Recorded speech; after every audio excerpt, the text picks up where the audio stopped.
स्वागत आहे. तर आज आपण पाहणार आहोत की बर्फात कसे होते रेस्क्यू ऑपरेशन. उत्तर भारतात सध्या थंडीचा कडाका वाढत चालला असून अनेक ठिकाणी जोरदार बर्फवृष्टी होत आहे.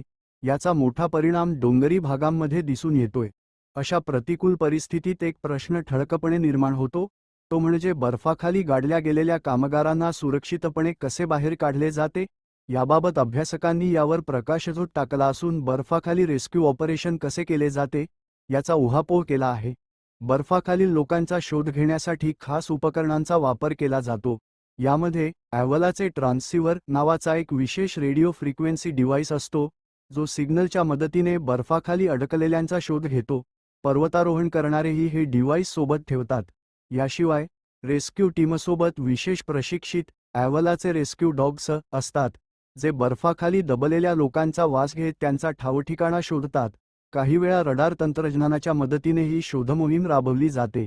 तसेच प्रोब पोल्स या लांब आणि मजबूत काठ्यांचा वापर करूनही बर्फाखाली कोणी अडकले आहे का याचा शोध घेतला जातो. जेव्हा एखाद्या व्यक्तीची लोकेशन सापडते तेव्हा तिथे खोदकाम सुरू केले जाते. जर परिस्थिती गंभीर असेल तर हेलिकॉप्टरच्या मदतीने बचावकार्य केले जाते.